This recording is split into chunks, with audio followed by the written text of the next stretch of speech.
Okay, here we go. It's going to be okay, Brian. It's not your fault. It's not your fault. Everything's my fault, David. This podcast is my fault because I asked you to do it with me. Oh, why did I bring this fresh hell to me? Let's get started now.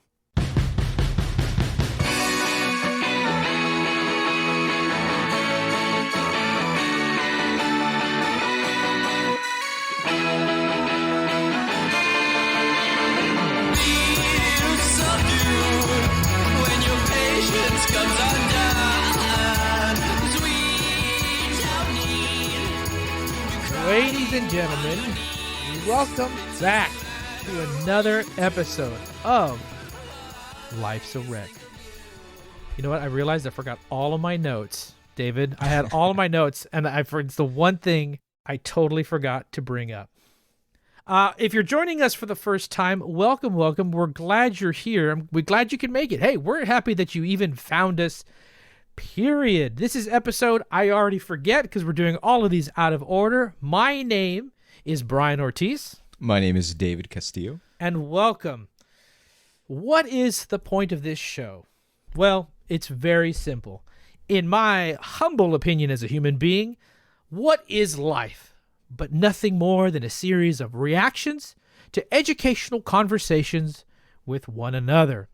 Each week, me and my hetero life mate David come together, who we mutually hate each other, to discuss a topic. And in discussing that topic, we learn a little something about ourselves and about one another. Because what better way to hate someone a little bit less if you learn about them? And pop culture, media, and art, and science, and books are the lubricant that we need to learn about our deep, dark-seated pasts and histories, David, our deepest desires, our greatest fears, and all of your sexual intonations, my friend. You're really starting to scare me with this introduction. I don't know if there's like a certain direction you want to take it, where we just kind of have like really sort of NC-17 style discussions. I don't think people are here for that, though. I think people are here for you to like explain why like Tenet is brilliant, and I'm just there to be like, fuck all that. No, you're crazy. Once again, you have crippled my desires to turn this into a BDSM podcast. But until then, each week, each one of us will ask us a question, and we'll learn something about ourselves. And today, David, is your day to ask me a question, and hopefully by the end, you will learn something about your boyfriend from the other side of this chat stream. So, David, what question do you have for me today, my dude? Why would you boyfriend? I thought we were fiance. I thought you were my fiance. Maybe you have to earn that title, my friend. You can't just assume I'm your lover/fiance. We'll save that discussion for another podcast. I didn't go on the trip to New Orleans, so where am I in this discussion? That's all I'm saying, dude. At least like you were theoretically invited. I don't know how to theoretically invited. How was I theoretically invited? You were thinking about me? I was trying to turn that into like an inside joke about the time you weren't invited, but we'll ignore that. That's drama. You cannot bring that up every time we talk about New Orleans. Okay, you cannot scar me that way. David, what is your question for me today that doesn't involve bringing up my sordid past? Let me start my question off by saying that I was watching the 1990 film Gladiator with Cuba Gooding Jr., James Marshall, who's the kind of country boy from A Few Good Men, and Brian Dennehy. Not Russell Crowe's Gladiator, to be clear. Correct, yes. The only Gladiator that most people know, not the one that you mentioned. Yeah, okay, exactly. Copy that. Right. Go ahead, continue. And so the film is not great. It's directed by the same guy that did Roadhouse. We're putting this movie on blast right at the top. Okay, but what to me saves the film, and this is like a problem I have with kind of modern day fight scenes. Fight scenes, I think, are a really unique way to tell a story. And just so many movies just like go through the motions. And what I enjoyed about Gladiator is that at the end of the movie, and I don't care about spoiling this because nobody's gonna watch it anyways. Brian Dennehy, it's a boxing movie, but at the end of the movie, Brian Dennehy turns out to be the villain. So just imagine Brian Dennehy playing the big buff, sort of action hero antagonist. Okay. And that's what happens, except they take the gloves off, they go bare knuckle. And I always appreciated that as they transition to bare knuckle fighting, there's actually like a kind of an attention to detail that you don't see in most movies with fighting, period, let alone like a 90s action movie nobody saw, where the fighters actually have to pay attention to like using their hands. At a certain point, Brian Dennehy blocks a punch with his forehead, and just smacks like the knuckles on the kid, who's like, ah! And it's, I love the detail. I also love that Brian Dennehy pantses the kid in front of the crowd. Damn, dude, you got a crush on Brian Dennehy. Good Lord. Oh man, he looks like every union boss ever. I love the guy. But my first question is, what do you think is the most realistic fight scene in a movie that you've ever seen? Oh man, most realistic fight scene I've ever seen in a movie. You start with like the first thing that comes off the top of your head. You know what? The first thing that comes off the top of my head, the most realistic fight that I remember growing up and seeing as a kid, and then I would tell people and I would talk about it and say, oh my God, that fight was so hard, is the fight from John Carpenter's 1988, They Live. You think it's realistic that somebody could take like 10 nut shots in a row? Yes. I mean, first of all, like the way it was filmed was real, like quiet and kinetic. There was no music. There was no like swooping shots of cameras. No, dude. It was one guy smacking a dude in the dick 10 times in the middle of an alleyway with just groans and sweat and like dirt on the floor that they were rolling around in. Visceral, guttural, literally dick punching fight that you could possibly ask for, dude. And it's so good. And it lasts quite a while on top of that. It's not like a short fight. Real quick, don't forget to tell people how it starts for those that either don't remember or like didn't see it. 1998, They Live, starring Rowdy Piper and Keith David, two gentlemen who are in the alleyway. And if you don't know the premise of the movie, there is a culture of aliens that are on the planet who are using machines to hide and disguise themselves, all the while putting subliminal messages that allow them to push the economy in their favor and control the world. They have a special pair of sunglasses that allows you to cut through the bullshit and see the truth. And it's a scene where Roddy Piper is just trying to get Keith David to wear sunglasses. And Keith David's like, dude, F off. And it's just like, wear the damn sunglasses. And then they just start fighting in the middle of this alleyway. She's just trying to put sunglasses on another man. It is a very funny scene for such a simple request, and it just ends with a vicious blow to the dick several times. It's the most real thing that I could possibly think of.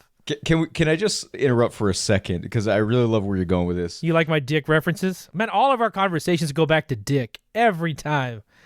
Why wouldn't they? I guess that's true. Why wouldn't they? Continue, There's David. no better source for comedy. Which is that you mentioned like the dick. Like, I don't think it's a realistic fight scene, which is kind of like what I'm really like interested in. But the dick scene is very realistic, dude. If I could knee a guy in the dick 10 times during a battle, I would, dude. That seems very plausible. Touche. But I think the most realistic part is the idea of like fighting over something completely inconsequential. Not that there's not high stakes, just that like, sure, why couldn't Keith David just put the damn glasses on? I mean, like, exactly. But that to me is how a lot of fights start. It's over just bullshit. It's over things that we think are important that aren't. Yes, I think that's one of the best things is what makes a good fight. Yes, visually that movie is very tactile, like I said, and very visceral, but the actual reason they fight, not considering the high stakes that are actually involved, is a guy just telling another guy to put on sunglasses. It would be like you coming to my house. I'm like, David, do you want some water? No, I'm good. No, David, let me get you some water. And you're like, no, I'm good. And I sock you in the dick, and I'm like, David, take some fucking water. And you're like, I don't want any fucking water. And then we start punching dicks and trying to fight in my house, and I'm flipping you. And I'm just like, I'm being a host. Take my damn water, you son of a bitch. It just starts out of nowhere, and most real fights can start from nothing. That's not to say they don't start from something big sometimes, like real reasons, but there's nothing more real than a fight that is inconsequential to begin with and grows way too far, way too fast. I'm really glad we've connected Gladiator, which nobody, like 1990 Gladiator, non-Russell Crowe Gladiator with They Live. just because, again, unconventional fighting, which I think is a characteristic of real fighting. The fact that Brian Dennehy, for one, would be a villain in any context in a fight scene. Two, that he pantses somebody in the ring, which you think of as like grade school tactics. It's kind of like in like some of the Jackie Chan movies where like he starts tickling the opponent. Classic maneuver. And of course They Live, which is like, of course you're gonna go for the dick every time. Just like with our humor, we go for the dick. Yeah. See, man, it's a good fight sequence. It's a really good balance of being like visually looking real, like you're just filming two like hobos fight on the street, and then just the reasoning behind it is also very funny to me and very realistic. So I'm ashamed to admit I've seen a lot of World Star hip hop, like street brawls. And you know what, man? Like, that's where They Live, like, almost gets it right. Except for the length. Like, real street fights just end, like, after 30 seconds. And that's why, you know what? Like, I don't know if you can remember it that well. GoldenEye. Yeah, I remember GoldenEye real well. Okay, awesome.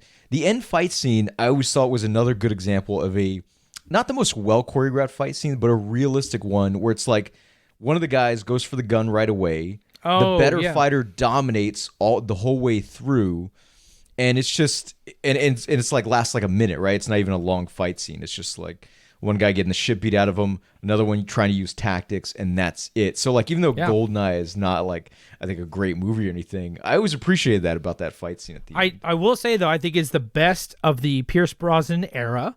It really changed James Bond for 1995, so credit where credit is due. And you're right. I actually think the fight between Pierce Brosnan and Sean Bean is absolutely fantastic because it is very back and forth. You know what I'm saying? It doesn't feel one-sided for the most part, like one's doing better than the other. Each one keeps one-ing up the other person until one guy gets a single advantage that changes the whole game for them. And I felt like it's a really fun and balanced fight with a hell of an ending. By the way, you know... oh, God. A hell of a Sean Bean death scene among many. Oh, yeah, dude. Like, oh, my God. Absolutely. I mean, well, that's why the movie did well, because Sean Bean died, because we all know that, you know, if Sean Bean doesn't die, your movie fails. But rest in peace to that iconic observatory in Puerto Rico, man, because as of recording this, it collapsed. Oh, seriously? Yeah, the cables broke after a while, and the telescope collapsed into itself. So it collapsed, and it's gone for right now. After just decades, and made famous by James Bond, it is no longer, my friend. It's an end of an era, if you will, for us. That sucks. Dude, I love James Bond movies, man, especially GoldenEye. I remember being so pumped when I was a kid, and then they got worse and worse. But I'll tell you what, the older I got during that age, those GoldenEye movies, they were so bad, but they made out for great date/makeout sessions, David. Did you know that? What is this, like, Wooderson style, like, logic to these GoldenEye films? Like, dude, nothing gets a couple, especially when you're like in the, like, you know, what was I don't know, maybe the 8th grade or 9th grade or whatever. Nothing gets that couple more horned up than Pierce Brosnan on the screen playing James Bond in one of those latter terrible films. And because two reasons. One, he's hot. Two, nobody's in the theater because nobody wants to see that movie anymore. Leaving it perfectly open for some deep tongue action going on, my friend. I got some very wonderful sessions inside of James Bond movies thanks to Pierce Brosnan. Just saying. I can't believe you honestly think people wanted to know that and they were eager to hear it and even agree with that logic. I think there are so many better movies out there. Like, why would I want to make out during a good movie, David? That's the least thing I want to do in a movie, man. I want to watch the movie. Because movies are overrated. Because, like, and I think you don't give credit to, like, movies that play well as background. Still got to be quality. You know, if you're going to play a movie in the background, it's still got to have a certain level of quality in the same way that ambient music that you love so much from, like, back in the early 90s or whatever. Same thing, right? Like that, like, again, you were never going to, like, jam out and, like, go see it at a show. But if it was in the background, hey, nice little groove, sets the mood. I think your background movies have the exact What are you talking about, same. dude? You don't want to be having things like Schindler's List in the background where you're trying to put tongue deep down your woman's throat. That's not background sound, dude. You want something that's going to literally fade away. I'm sorry for your we need to discuss your makeout habits, dude. If you want to put on Oscar-nominated films while you're tonguing your girl, I want to put on things like the Thomas Crown Affair or James Bond so it fades away, and that's not the point. It's not like we're listening to, some Barry White in the background or Sade or something like that. You know what I mean? We're trying to make out, David. So then what is the perfect makeout movie, David? Tell me what's the perfect makeout movie, my dude? None of them. Like, why are you playing movies on in the background? Oh, but my God, they're not even... That's its own You know what? topic. I'm not going to put music on the next time you want to make out in my house. I'm not going to put any fucking movies on Netflix. No Netflix and chill for you, dude. It's just going to be straight up Netflix. I hope you're happy now. That's what you chose. Sir, are you a music guy? Do you want to put music on in the background when you're smooching and kissing and feeling all up? I am a music guy, but to me that has nothing to do with like smooching and kissing. And I feel like this is just kind of this weird attempt to like reinforce our heterosexuality, which is completely irrelevant and nobody cares. I think everybody cares, and I just want to make out with you, so you're being real mean to me right now, David. You're hurting my feelings is what's happening. I'm trying to secretly find out what your makeout groove is. Is it A, a movie, or B, a song? That's all I'm trying to figure out. Jesus Christ, man. I live in the now, David. Live in the now. I can't imagine ever having either. I'm not a music dude. I don't understand when people make out and put music on. There's nothing wrong with it. It's just really weirdly distracting, and I think maybe they don't want to hear us make sounds. I don't know. It's very strange to me. Very, very strange. Well, I mean, like as someone that is basically functionally a virgin, like I can't really like relate to a lot of like what does or doesn't enhance sex. Are you waiting for that special someone, David? Is that what's happening? I am boy defined. David, so we could talk about They Live to the Cows Come Home because I honestly can. But what's your most realistic movie scene? I have to me like my answer was GoldenEye. I have two serious answers, which is actually I don't even know. Maybe that was one of my serious answers, but I always really thought the fight scene in The Master, which is a movie I don't really care for, but I always forget the actor's name. The fight between Joaquin Phoenix and W. Earl Brown in The Master, like that. It looks like they really just like kind of threw a couple punches because like it's a typical fight, right? Like. You start kind of like pseudo wrestling, kind of jockeying for position. Maybe a punch or two gets thrown, and then it kind of ends. Yeah, that to me is like just the example of like the most real. Also, I would put like Saving Private Ryan up there. That knife fight scene at the end with Adam Goldberg and the German. What is wrong with you? That are you scene is so Are you experiencing emotions right now? Man, that scene got me as a kid. Like. Oh, that one hurt, like in a good way, right? Like in a movie way. Yeah. Oh, dude. I just remember sitting in the theater screaming at the screen because it was just one of those, the whole setup and situation of letting the person go and then they come back and he kills the guy. Oh, my God. And he just pushes it so slowly. Oh, it's such a memorable and just ugly fight sequence that ends with such a gut punch that it stayed with me for so long. I think that was probably the most realistic reaction to like right before you get stabbed that I've ever seen. Yeah, too. Like, it was just, hey, wait a second. Can we talk about this? Let's just talk about this. Which is actually the same thing Harrison Ford says to John Leguizamo in Regarding Henry before Leguizamo shoots him in the head twice.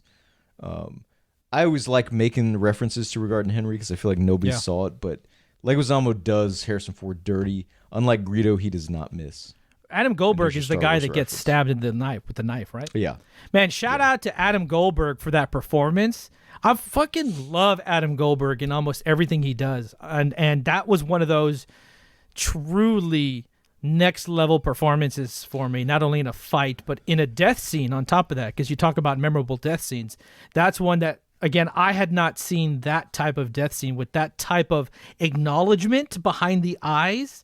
Man, that really hit me where I never forgot that fight scene. I don't know why you just like gloss right over the Leguizamo references. Like I'm feel sorry. You like want me we're to on talk the about the same movie page that again. nobody has ever seen except you? I have to please just you. I have to think of the audience, David, and rein you back into worlds where movies can't people take- have seen. I'm sorry. We can't talk about movies that star Brian Dennehy. Now who's No, the we can talk about movies that star Brian Dennehy. Look, we already gave you Gladiator. Calm down. A movie that nobody saw all right. from '95. I thought you were going to bring up Rambo. But nope, you started off with a movie that you tricked everyone by telling them Gladiator, and then you pulled the old switcheroo and give them the wrong Gladiator.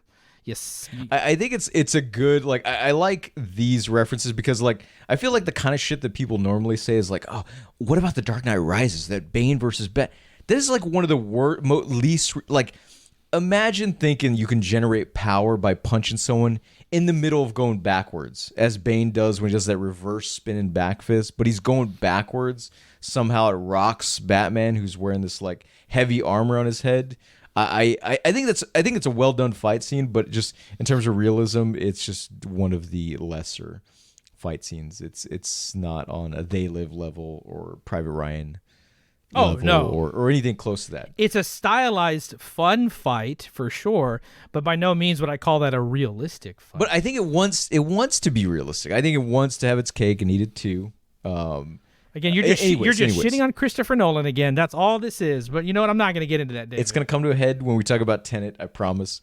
But the reason why I asked this question is because what I'm really interested in, and as you know, Yeah. I love to open up old wounds. Like I want this to turn Yeah, into you're like a masochist. yeah, like the sort of psychologist couch, except without any of the laws, Right. regulations, comfort that comes with that. And you don't heal me or help me. You just damage me further. It's the best kind of psychology. So go ahead.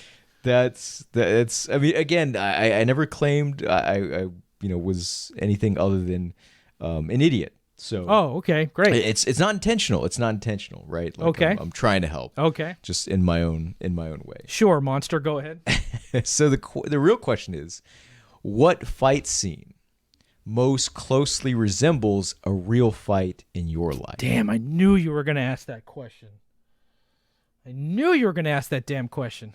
I mean, we could. There are a number of different things, man. Like, I mean, Okay, look. I'm not one to physically fight. I am clearly not a physical fighter, right? If you look at me, I look like a soft peach. So you damage me by just saying a harsh word and my skin bruises. You know what I'm saying? more like a soft avocado. I think peach is. Is it because I'm Mexican that I'm an avocado, David? That's so rude, dude. That is not where. Oh my goodness. I'm a peach, don't you do that. son of a bee. I'm a peach. So that I really didn't have a lot of fist fights growing up. I've had a lot of weird instances where I've gotten punched. There's only one time that I remember getting into a fight, and I think it was like in the 6th grade or the 5th grade or something like that, and I got my ass handed to me on a platter within seconds. So any movie that has someone getting their ass handed to them, maybe like Brad Pitt when he punches that guy in Snatch, and the guy goes out like in one punch and he just drops back and he's down. That's kind of what happened to me. I don't remember the context of it, and I'm actually friends with that guy, and he's like a really good guy, like a really good guy. But we were children, and it was so dumb, and I think I was upset about something, and my friends had hyped me up way too much, and I had way too much confidence. And I think I felt like I was offended, which I probably wasn't because I was an idiot. And I walked up to this kid in like the 5th grade and I called him out on it. And I yelled in his face. And in the middle of yelling, using my words that society taught me, he just cocked his head back and slammed it straight into my fucking face, dude, and cracked my lip. You got headbutted? Straight up Chicano headbutted hard, dude. Forehead and everything. Lips busted, blood coming out of my mouth in the 5th grade. And in the middle of my harsh words, this kid laid me on the ground and I was like, I have to go to the office. And I was crying and boogers on my fucking nose were mixing with my blood. And I had to call my mom, and my mom was like, "You freaking idiot." And the office was like, "What the fuck is wrong with you, kid?" And from that day forward, I never wanted to get into a fight. How can you call yourself Chicano, man? You let yourself get headbutted and didn't even throw any punches. Hey, back. Chicanos can use their words too, my friend, okay? We don't all have to be physical. I thought I was being clever with my harsh words. That's how you fight, with harsh words, David. Oh my god, I'm really sorry to hear, man, because it's like a headbutt doesn't even give you a chance to fight back, right? It's like, whoa, this person's clearly unhinged. That they just project and like shoot their head straight into my lips. And I'll be honest with you, to be and clear, probably crack some teeth. I'm going to put it on record if they ever hear this. They were 100% probably in the right, and I was probably 100% in the wrong. And I deserve to get my face smacked in. They taught me a lesson, and I've listened, and I've never done it again. I have been sucker punched very aggressively, but I've never got into an actual fight. I've stood up to people. I've peacocked my chest out and be like, back off. And I try to have a handlebar mustache so I look more menacing than I am. But I've never gotten into a fist fight or old classic fisticuffs, David. So real quick, I was referring more to, when I talked about Chicano, I was referring more to there's a proud tradition of Mexican boxers. It's like Hells yeah. one of the few sports that we do, that Mexicans do dominate. That's not me. And so it was just kind of like, Brian, listen, you don't have to be the next Eric Morales or Marco Antonio Barrera, but at least I don't know those names. At least throw a punch back. At least provide some. So I think it's interesting that in both of these, I don't need to live your stereotype, David. Okay, I live my own Chicano stereotype. All right. Okay, but the reason why I ask is because I'm curious, man. Do you feel like fighting is something that, within it is embedded certain do you feel like somebody that has tried to fight you or fighting in general is also fighting a kind of way of thinking that you happen to find repulsive? Oh, am I against fighting? Do I find disdain in fighting and the culture around fighting? Yeah. Gotcha. No, I don't. I know this sounds terrible, but I think in our time right now, fighting is a part of humanity.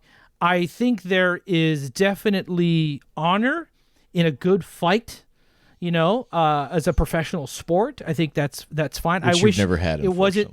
Yeah, never, and I never had a professional career in it, and I never will. Thanks to my soft peach body / racist avocado that you called me earlier, and I don't feel like it can be negative, and I'd love to live in a world where there is no fighting. Humans, but right now the human is wired to fight, whether it be through protection or fear or anger or revenge, and fighting in those negative contexts is disgusting.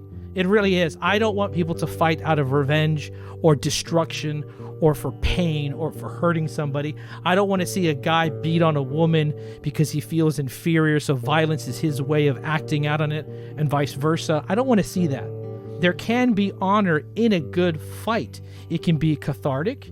It can be lessons learned. My fight was not of honor in any way, shape, or form, but I did walk away with a newfound respect for getting my ass handed to me, and it taught me a lesson for the rest of my life. Could you argue that it's a good thing that it happened? Yes. Did I wish it didn't happen? Absolutely. I love this guy, and I don't want to ever say bad things about him again because he's a good man. So it's hard because there's the debate of, and I ask you this, humans I think are wired to fight, but I would love to see a world where there is no fighting. Words are better, discussions are better, and actions are better. I just wish that it wasn't so destructive in our world and more people could respect it. Does that make sense? We have a long history of fighting, whether it be duels or battles that end in death. But instead, it would be nice if it was treated professionally, like in some type of sport, even though I don't like seeing people get hurt, or if it was done for some type of professional, honorable, cathartic reason. I think we're wired to confront, not necessarily fight. To me, fighting implies a violence that I don't think we're as wired toward as maybe some anthropologists scientists would suggest, because there are also a lot of scientists, anthropologists who like just feel otherwise, don't feel like fighting is necessarily like coded into our DNA, but confrontation, absolutely. I think we're absolutely wired for, and the reason why I ask that is because I'm curious if you feel like the lack of, because I sometimes wonder if, like, because I have been in a fight, like a real fight. Oh, excuse me. It's totally stupid. Right? I want to hear like, this story. You've brought it up. Now I want to hear the fight story for David. Tell me your story where you kicked ass and mine sucked. Please, I would love to hear this.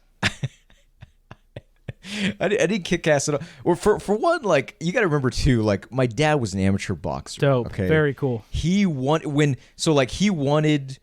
and he was good too. Like, I saw video, like he fought ranked fighters of his time.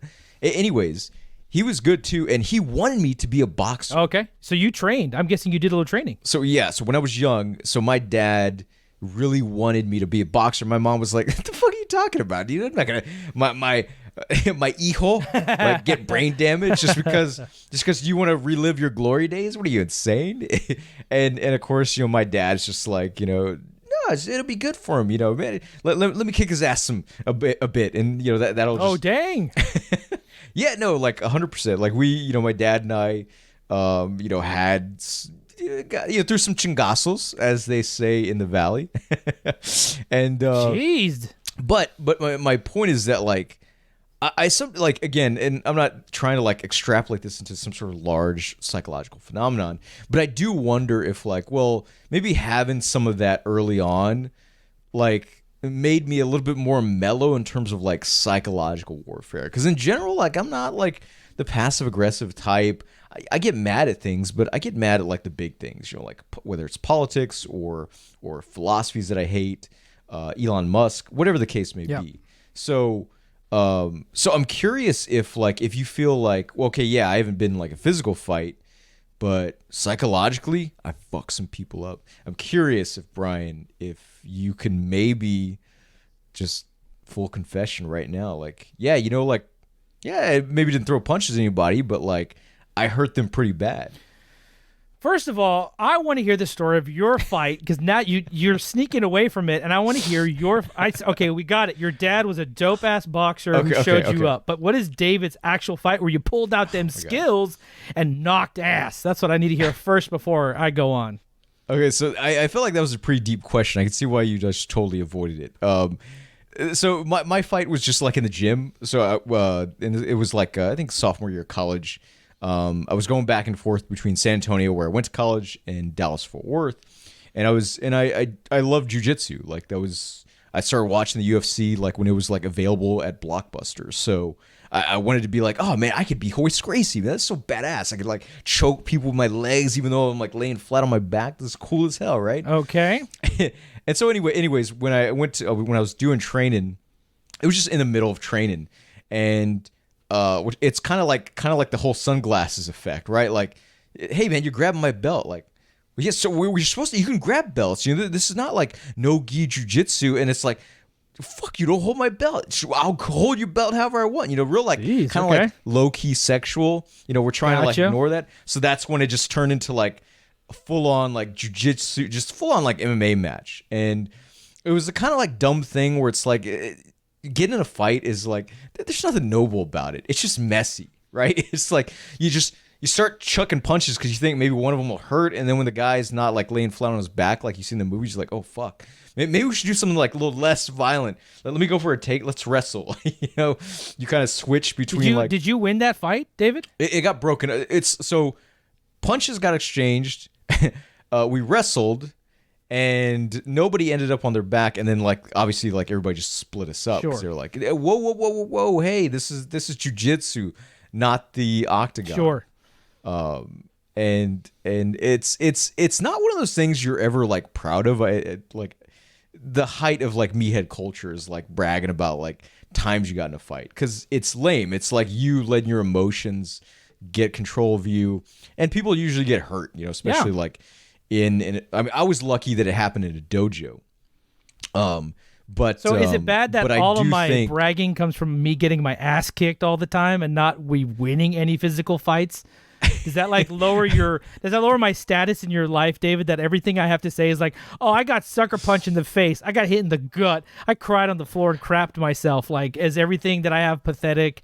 Is that cool to say, or does that make me weird? It is totally cool to say. I just wonder if that has a psychological effect. Like the fact that you didn't punch back like means you maybe like developed other weapon, like I think, we talked about like what's wired, and I think weaponry is maybe like coded in our DNA, whether it's weaponized in our fists or our words. Like I said earlier, I was a man of words. My mother taught me to use my words.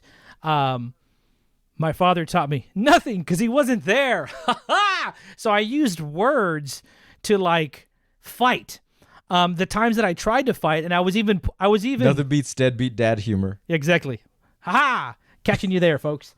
Nothing I ever did helped me. I even did karate, and I got my ass whooped way too many times, and eventually I had to leave the program. I got into a fight in band, and yeah, folks, band people fight. So you just snicker all you want, but we have emotions too, okay? It's all not just like sexual exploration in the back of the practice rooms, folks. It's all about fighting.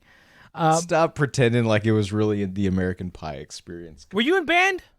No, I was not. Then you don't know about the sex that happens in the back room, David. Don't pretend like you know. But I played football. We picked on people that were in band. Yeah, and you did the wrong thing. If you wanted to score, you should have gone into band. But instead, you wanted to touch boys and touch peepees all day. So that's your jam. Ain't nothing wrong with that. We supported 100%. I just haven't wanted to get it on with girls in the middle of band class, okay? Boys didn't come until college. I'm glad you added that asterisk. Yes, because you shouldn't judge me for that. I don't judge you. I did want to see man-ass. You're judging me by saying, "Oh, there's no sex in band class." There's a lot of dirty entendres and tripolies and all kinds of other crazy things. I banged on a few timpanis in band. Okay, let's just say that. You got to remember, I grew up on 90s stereotypes, though, okay? So that's clearly. like that's where my mentality...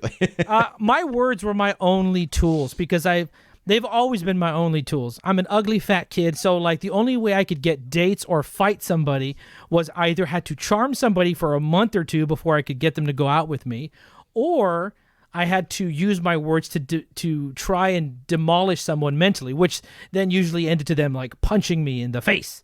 So that has happened a lot more often, and because I don't really want to throw a punch. And I had very strong friends who I would fight. And let's be clear, if somebody was in trouble, a friend or anybody else, and it had to come down to a fight, I'm ready to get my ass kicked, but in the process, try and protect the people that I love. 100%. That instinct is like wired into me. Like in a bar fight, you got my back. No, I don't have your back. I will film you getting your ass kicked.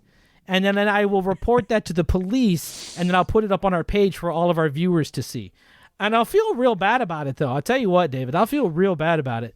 But you seem like a dude who's trained by his boxer father, so maybe I don't need to help you in this process. Think about that. So psychologically, man. 5'7", 150 pounds of me. Hell's yeah, dude. The ultimate weapon. Maybe you're the Bane, and everyone else is the weak Batman in this situation. Think about that, David. Maybe you're the Bane. To answer your question in the end, David, like, I feel that words are better. I have won many arguments with people. I have hurt people that I'm sorry that I have using my words. Sadly, sometimes there are the people that are closest to me that I've hurt the most because we're so close, whether it be best friends or ex-girlfriends or ex-lovers and partners. Those are the people that tend to hurt the most because they're the closest to us. But I have defended my friends. I have defended the honor of my girlfriends in the past with my words and demolished somebody. Luckily, I was also smart to set up the situation so I wouldn't get physically hurt. I put myself in a place or an environment or do something so they couldn't. So I try to use my brain as much as I can because I don't have the body. So I got to use the brain, my dude, to try and fight, to try and survive. Otherwise, I'm a great punching bag. I mean, that sounds like the logic of like every 90s supervillain ever. Are you saying I'm a supervillain? Look, we all can't be Superman. Some of us have to use our brain power. We all can't be Bruce Willis. Some of us have to be Mr. Glass. It just happens. Am I the bad guy? According to some people, maybe. Am I not the bad guy? I don't know. So, I wonder though if that maybe like causes. I really want to like get at something deeper, but I'm just not smart enough. What to are you do trying to so, ask me? Which is that like, does it ever like force you to reflect on like how you use those words? Like knowing like, hey, maybe sometimes I'm pretty good at like hurting people with words. You know what? Maybe I should rein that in the same way that like I if check you're myself. Stallone, you don't want to use like I check myself every time I've hurt somebody or hurt myself in the process. Every time. I'm not embarrassed to say that I suffer from some depression. I have a lot of anxiety, and I control a lot of that to the best of my ability to survive as a functional adult.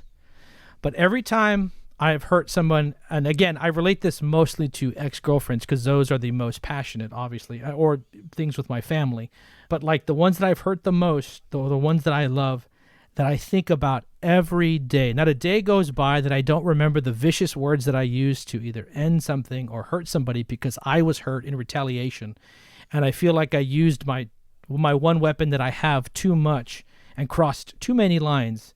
And it haunts me every day. And not a single moment goes by where I don't wake up and remember all the mean things I said.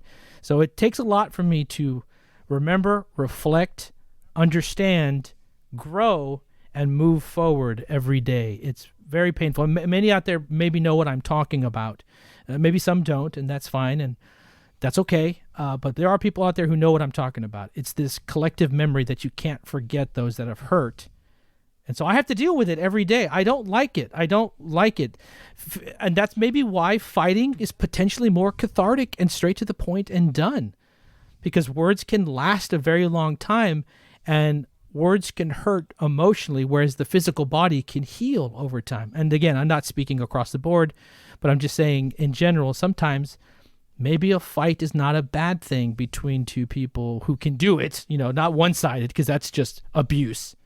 But like a good cathartic fight can clear the air, but words can really destroy and burn down buildings and bridges and relationships. And sometimes I feel like that's what I have done in the past. And it's not fun, man. It really can. It can be. It's very painful every morning. It's painful every morning. But I get up and I move forward. I really need to ask you this personal question. You really like every day? Every day. Like this is not every day, but like every day. Do you think it hurts more that you reflect on that every day as opposed to the things that I were can't said? explain why it happens. What happens to me? I don't know if I'm wired that way or I was just, learned it through environment. But those heavy moments in my life, I may not remember the details completely, like the words and everything I said. The harsh emotion is attached to me, and I feel it every day I wake up. I see the faces, I feel the feelings, I remember the emotions and then the pain, and then I have to move on for my day. It's embarrassing, but it happens, and I need to stop pretending like it's an embarrassment. It's just a part of life, and I shouldn't be ashamed of it, nor should I be shamed for it. And I think those out there who feel that should not feel ashamed. Instead, I've learned how to cope with it. And I don't do drugs. I don't drink. I don't try to find destructive ways, except maybe buy way too many Blu-rays and way too many comic books. And I eat too much. But I try. If you can afford it, if you're able to talk to somebody, whether it be a professional or a confidant that can help guide you or at least give you a release valve for these things, I think you should. Bottling things up is what I used to do, and I don't think it's safe, even though I still do it at times. But saying it out loud, saying it in the public, saying it to you, saying it to people who are listening, gets it out there in the world and makes it a little less painful to wake up because you're acknowledging that it's there, and that's okay, so long as you learn from it and you're able to move forward and be a better person at the end of the day.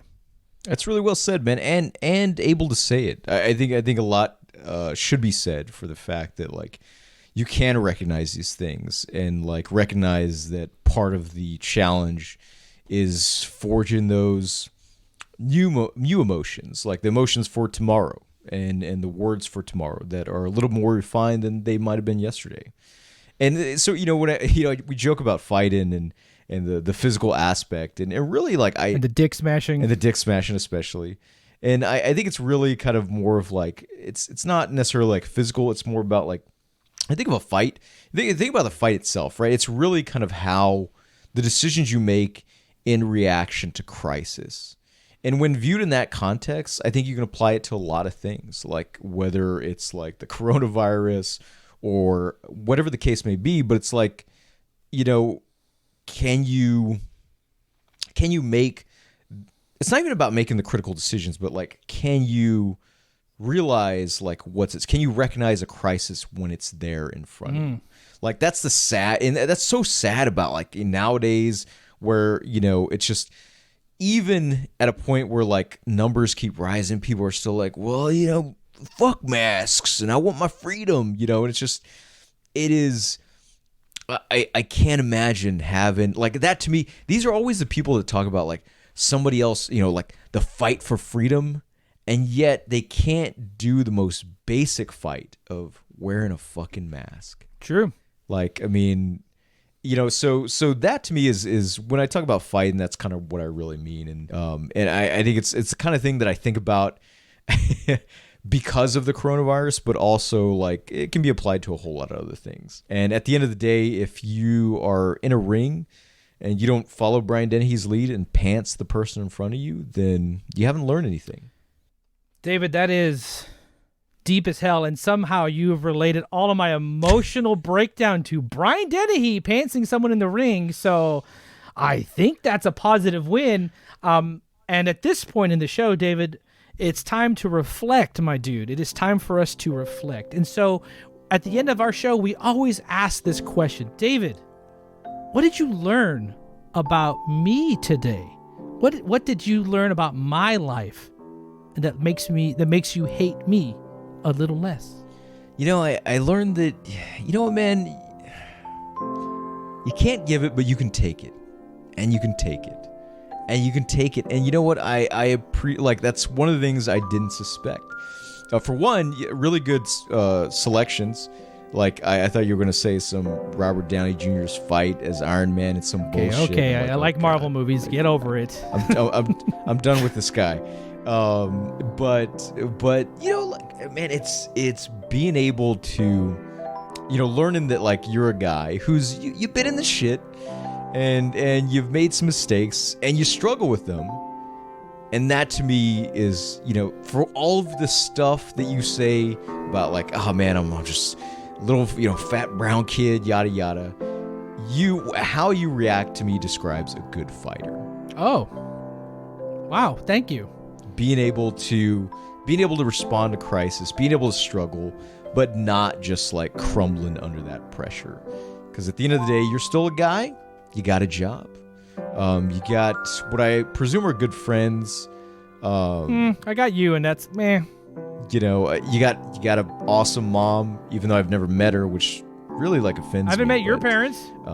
Let's all calm down here. You're invited to my Christmas dinner. I'm going to come to this dinner. I want to try the cornbread. So we've already talked about this. The Mexican cornbread. We'll talk about Mexican cornbread another time. I'm not going to ruin it for people. We're going to talk about Mexican cornbread. I promise. We're going to get there. All right. David, thank you. That is very beautiful, and I appreciate those words as always.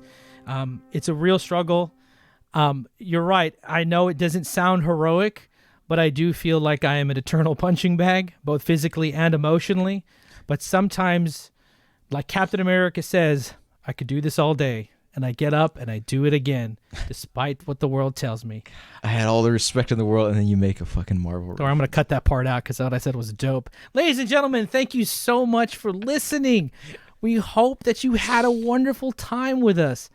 We talked about some serious stuff today. As always, David, you did a fantastic job bringing up wonderful conversation, a bunch of references I don't know for movies I never want to see. And on top of that, you were able to learn something about myself.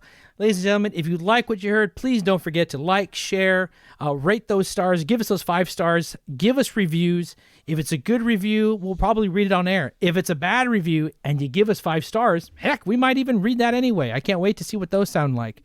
If you'd like to reach out to us with topics to talk about or things or advice that you would like to have, anything at all, please, you can hit us up at recthepod, that's REC the pod, POD, @gmail.com. or hit us up on Twitter at RecThePod, R-E-C the P-O-D. Hit us up with questions and let us know who you're talking to, David or Brian. I had a wonderful time. David, as always, I hate you a little bit less today, and I love you a little bit more. My name is Brian Ortiz. And I am David Castillo. And ladies and gentlemen, we can't wait to talk to you next time. Until then, be safe, be happy, be loved. Find the people that you want to talk to. Open up, share, get that health out there. Mental health is super important. Please share any advice that you have for a strong mental health day. That way we can all be a little happier both inside and outside. And if you got to fight someone, don't forget, sock him in the dick at least 10 times. We're out, ladies and gentlemen. Peace.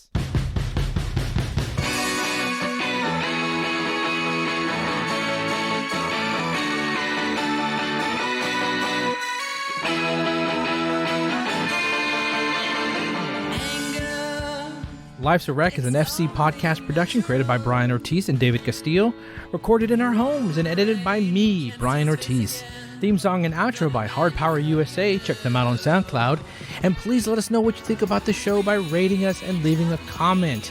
You can also email us topics of discussion for future episodes at recthepod@gmail.com. That's recthepod@gmail.com. Hey, thanks for listening to our little slice of the podcast world. And we'll see you at the next episode.